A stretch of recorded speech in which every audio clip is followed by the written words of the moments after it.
ಬರುವಂತಹ 27ನೇ ತಾರೀಕು ಒಳ ಮೀಸಲಾತಿ ವಿಚಾರವಾಗಿ ಸುದೀರ್ಘವಾಗಿರುವಂತಹ ಒಂದು ಸಚಿವ ಸಂಪುಟದ ಸಭೆಯನ್ನು ಕರೆದಿದ್ದಾರೆ.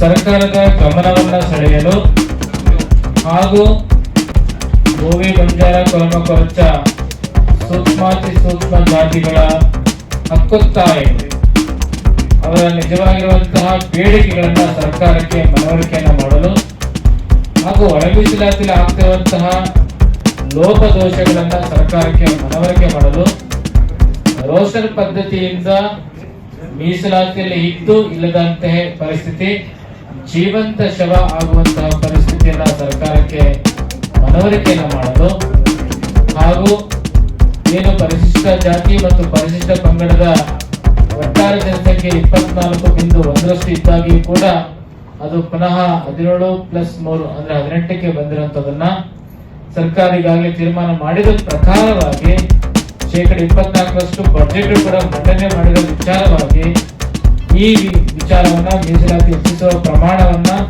ಕೇಂದ್ರ ಸರ್ಕಾರದ ಶೆಡ್ಯೂಲ್ 9ಗೆ ಮುಟ್ಟಿಸುವ ವಿಚಾರದಲ್ಲಿ ಒಂದು ನಿಯೋಗ ಭೇಟಿ ಮಾಡಿ ಅನೇಕ ವಿಚಾರಗಳನ್ನ, ಪರಿಶಿಷ್ಟ ಜಾತಿಯ ಅನೇಕ ವಿಚಾರಗಳನ್ನ ಅಭಿವೃದ್ಧಿಯ ಸೂಚಕವಾಗಿ ಸರ್ಕಾರಕ್ಕೆ ಮನವರಿಕೆ ಮಾಡುವ ಹಿನ್ನೆಲೆಯಲ್ಲಿ ನಾವು ದಿನಾಂಕ 24 ಏಪ್ರಿಲ್ 2026ರಂದು ಬೆಂಗಳೂರು ಚಲೋ ಬೃಹತ್ ಪ್ರತಿಭಟನಾ ಸಮಾವೇಶವನ್ನ ಹಮ್ಮಿಕೊಂಡಿದ್ವಿ. ಈ ಹಿನ್ನೆಲೆಯಲ್ಲಿ ದಿನಾಂಕ 24 ಮಾರ್ಚ್ 2026ರಂದು ಬೆಂಗಳೂರು ಚಲೋ ಬೃಹತ್ ಪ್ರತಿಭಟನಾ ಸಮಾವೇಶವನ್ನ ಹಮ್ಮಿಕೊಂಡಿದ್ದೇವೆ.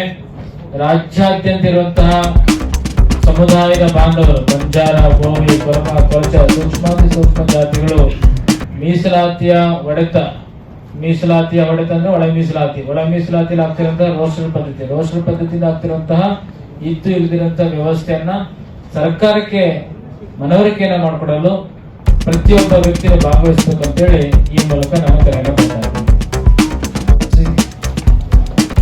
ಇವತ್ತಿನ ತುರ್ತು ಸಭೆ ನಮ್ಮ ಸಹೋದರ ಸಮುದಾಯದವರು ಕೊರಚ, ಕೊರಮ, ಗೋವಿ, ಬಂಜಾರ ಸಮಾಜದ ಎಲ್ಲ ಮುಖಂಡರು ಸೇರಿ ನಾವು ಇಲ್ಲಿ ಚರ್ಚೆಯನ್ನು ಮಾಡಿ ಏನು ಒಳ ಮೀಸಲಾತಿ ರೋಸ್ಟರ್ ಹಂಚಿಕೆಯನ್ನ ವಿರೋಧಿಸಿ ಇವತ್ತು ಸಭೆಯಲ್ಲಿ ಒಂದು ತೀರ್ಮಾನ ತೆಗೆದುಕೊಂಡಿದ್ದೇವೆ.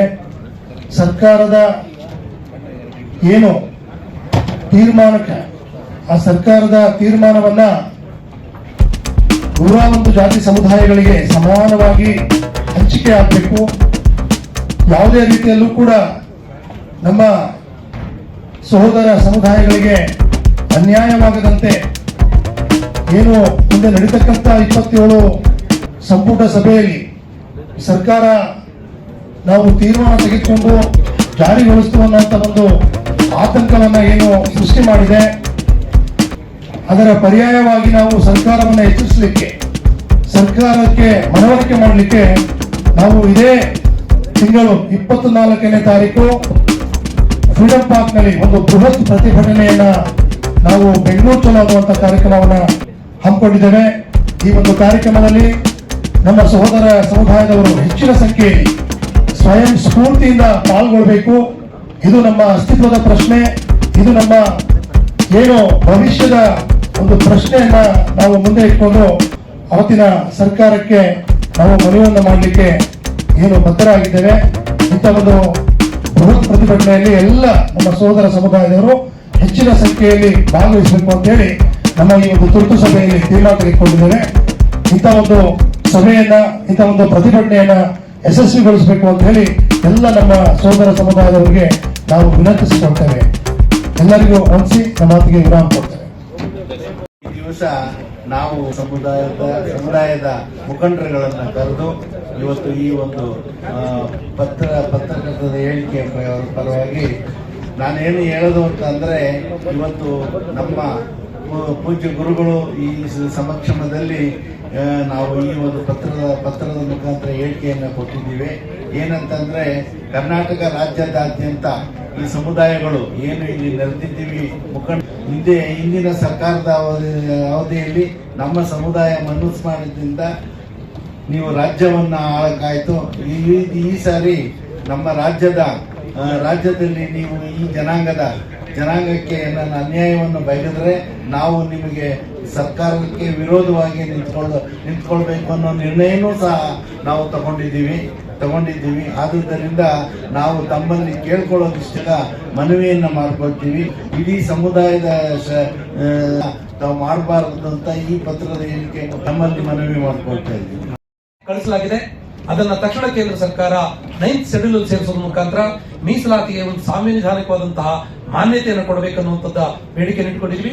ಜೊತೆಗೆ ಬಹಳ ಮುಖ್ಯವಾಗಿ SCPT SP ಕಾನೂನು ತರೋದ್ರ ಮುಖಾಂತರ ಮಾನ್ಯ ಸಿದ್ದರಾಮಯ್ಯನವರು ಪರಿಶಿಷ್ಟ ಜಾತಿ ಮತ್ತು ಪಂಗಡದ ಹಿತರಕ್ಷಣೆ ಮಾಡೋದಕ್ಕೆ ಬಹಳ ಉತ್ತಮವಾದಂತಹ ಕಾಯ್ದೆಯನ್ನು ತಂದಿದ್ದಾರೆ.